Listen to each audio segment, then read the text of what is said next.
Tapi kita lupa bahwa uang yang kita kumpulkan selama ini belum tentu menjadi rezeki kita.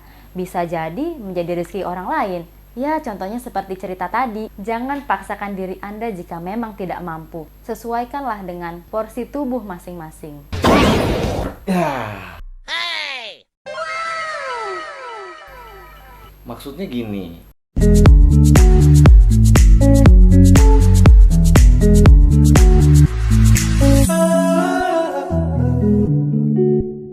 Berdasarkan hasil survei yang dilakukan terhadap 8.031 responden dari 34 provinsi di Indonesia, diketahui bahwa 58% masyarakat di Indonesia mengalami kecemasan karena masalah keuangan. Alasannya didominasi lantaran pendapatan berkurang, pengeluaran bertambah, di PHK, dan bahkan tempat usaha yang ditutup.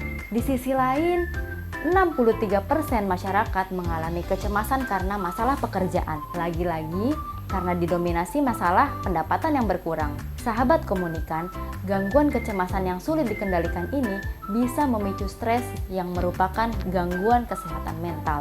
Kita tahu bahwa uang merupakan salah satu hal yang vital dalam kehidupan manusia. Tapi ingat, jangan hanya gara-gara uang hidup kita jadi stres, bahkan sampai abai terhadap kesehatan, sampai kerja lembur berhari-hari. Ya, istilah zaman sekarangnya adalah kerja lembur bagai kuda lah. Oke.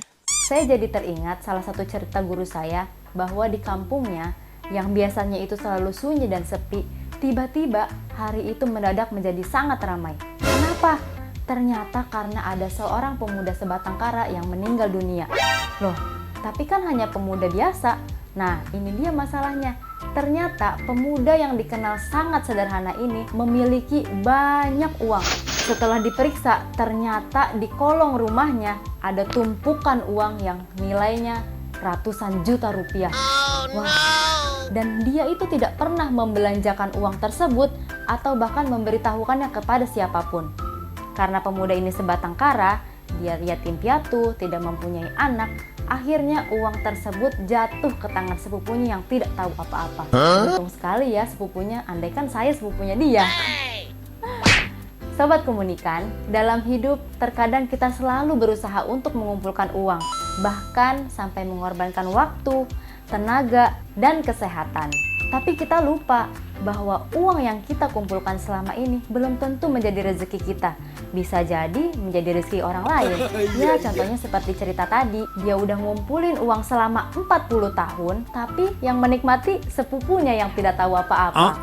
Sobat komunikan, bekerja itu tidak dilarang, tapi sesuaikanlah dengan porsi tubuh kita. Jangan paksakan diri Anda jika memang tidak mampu.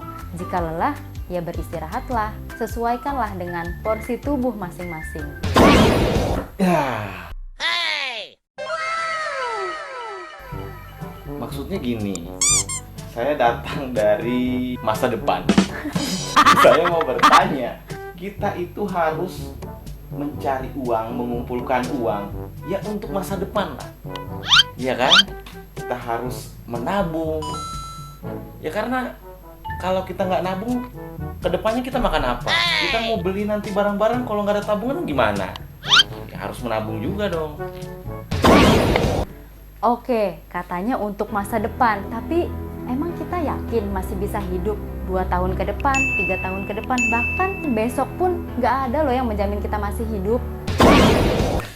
Muncul lagi. Kok gelap banget ya? Ya kan pakai kacamata. Aduh, udah sering banget ini.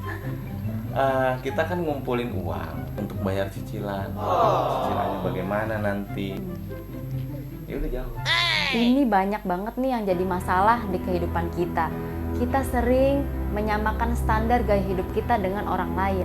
Yang lain beli apa, kita juga mau. Padahal belum tentu yang orang lain beli itu sesuai dengan kebutuhan kita. Jadi belilah yang sesuai dengan kebutuhan kita. Kalau misalkan kita nggak butuh, ya nggak usah dibeli. Gitu. Terus kalau saya nabung, saya punya simpanan untuk warisan gimana? Warisan ya. Jadi kita bekerja untuk anak cucu kita. Ya, saya mau Begini. bilang dulu. Oke. Begini, perlu kita ketahui bahwa yang namanya warisan untuk anak cucu kita bukan selalu tentang uang. Bisa jadi warisan yang kita tinggalkan itu berupa pendidikan, ilmu yang bermanfaat, atau karakter baik yang kita tanamkan kepada anak cucu kita. Ada tuh salah satu hadis Nabi yang mengatakan bahwa ketika seorang anak ada meninggal, maka terputuslah amal ibadahnya kecuali 3 hal.